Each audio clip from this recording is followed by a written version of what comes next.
G'day buddies, I am Jacaro Toro, and on this channel I talk about Australian Aborigines, their languages, cultures, history, and so on.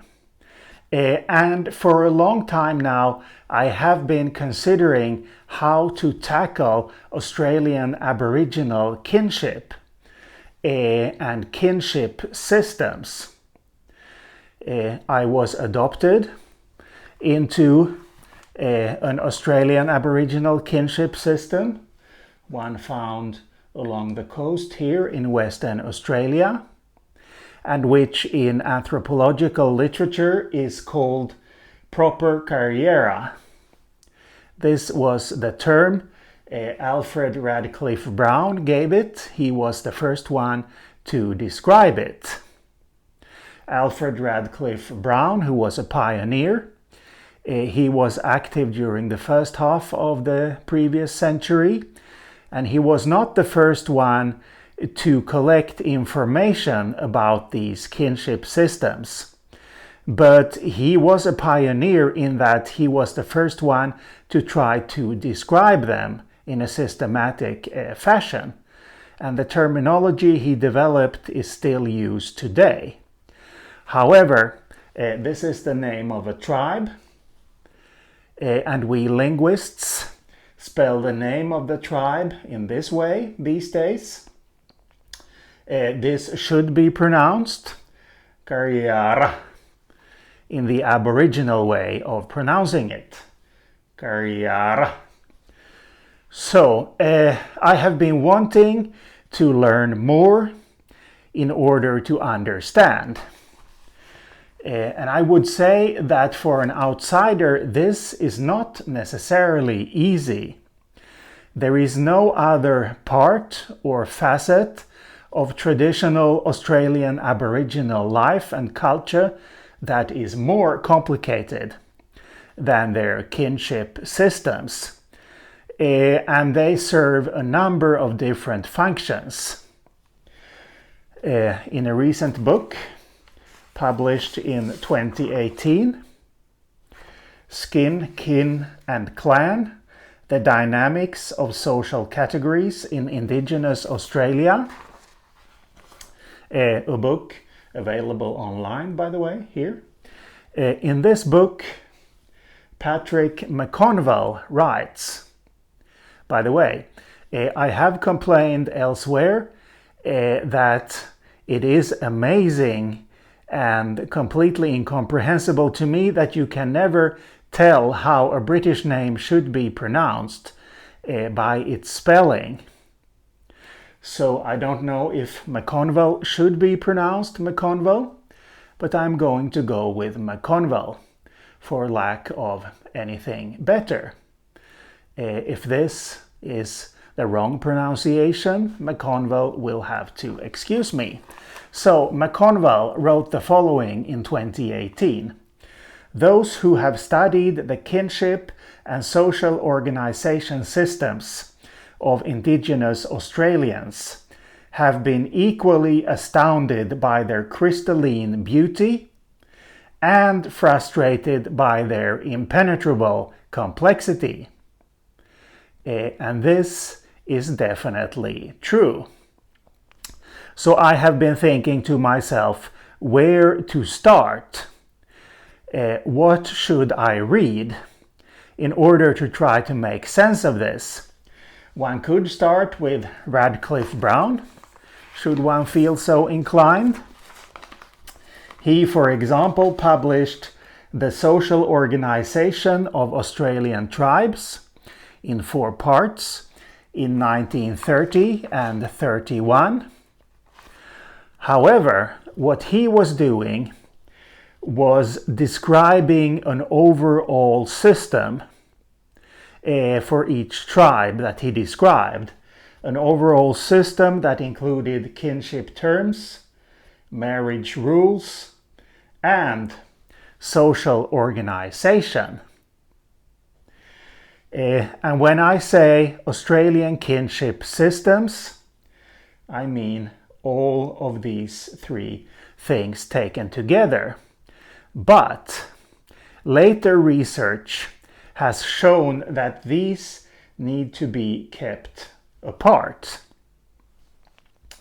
Kinship terms, for one thing, they are usually indigenous to any given language. They are seldom borrowed.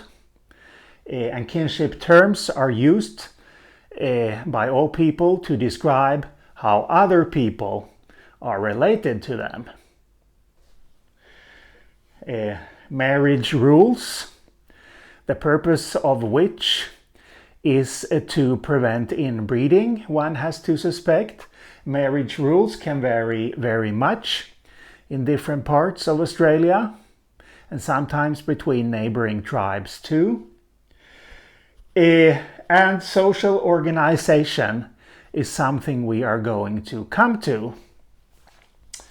And we are then going to look at this map where you can see that we have 3 big areas. So I have been considering what should I base a series of videos about Australian kinship systems on. Well, I have decided to base it on this book from 2018 on the one hand, and on Harold Schleffer's book from 1978, which they recommend in this 2018 book. And Harold Schleffer's book, what was that called? See if I can find it anywhere. Australian Kin Classification. This is not an easy read, by the way. It gets very technical, definitely not a page-turner. They had it at the library of Uppsala University here in Sweden. The book is from 78, as I said, but it looks as if it hasn't been read very much. And I can see why. You definitely need to go slowly to understand what he means in different contexts. Anyway, those will be my 2 main sources. Yes, and when it comes to social organization, I'm going to start with Matthew's map from 1900. As it so happens, this one here, where he divided Australia into 3 big areas, because later research has shown that Matthews was right on the whole. By and large, he was right. So here we have 3 areas where people in the tribes living in these areas are divided into different groups. This is what social organization is all about. And the marriage rules are based on the social organization. So the Moiety system is the oldest system and the easiest one to understand.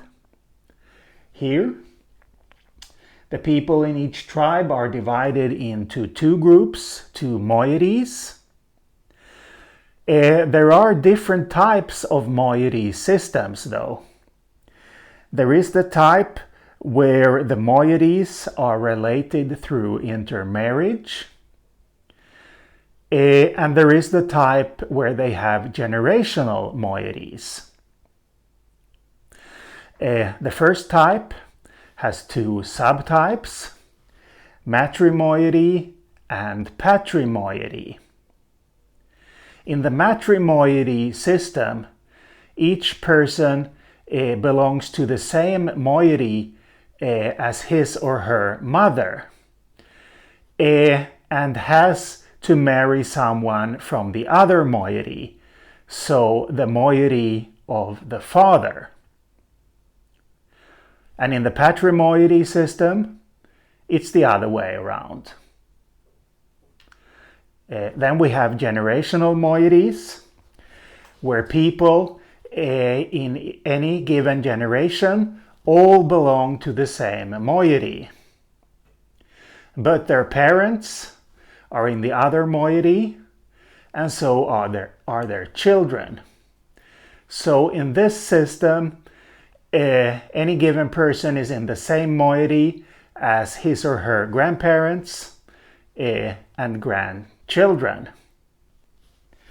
So this is the oldest form of social organization, which persisted into modern times in southern Australia.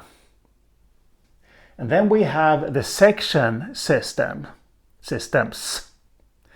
And it's still early days in the research about how these systems were invented. But McConville writes that there are good reasons to suspect that they were invented in Queensland, in Eastern Australia originally, and then spread. And I said that kinship terms are usually not borrowed in Australia. Well, the names of the sections have been borrowed in large areas. They have been spread over large areas. That much is clear. And here, each person belongs to one of the 4 sections. His parents belong to 2 other sections. And he or she has to marry someone from the 4th section. The youngest type of social organization is the subsection system. And as you can see, we double the number of classes that people are divided into once again. So we go from 4 to 8. McConville's suggestion from 1985 has been widely accepted over time that the subsection system was invented somewhere in the area around Katherine, the modern-day town of Katherine in Australia's Northern Territory, when a section system that came from the west and a section system that came down from the north were combined. And then it spread from there. And here the marriage rules get very complicated, let me tell you. So, moieties are definitely found in other parts of the world. Section systems are almost unique to Australia, almost, but not quite, because speakers of Panoan languages in the westernmost part of the Amazon, they also have section systems. And nowhere else in the world can we find subsection systems. So they are definitely unique. Yes. Now, this was Matthew's map from 1900. And McConville writes in this recent book that although this by and large is correct, it is known that the section and subsection systems spread in pre-colonial times, in colonial times, and even into the 20th century. So if Matthews had made his map 50 years earlier, it might not have been identical. The boundaries might have been different. So I have said a number of times that this is very complicated, and why and how is something I will get back to in later videos. Let me also mention that any given language can use more than one type of social organization. So you may have 2 different ways of describing the people of the tribe.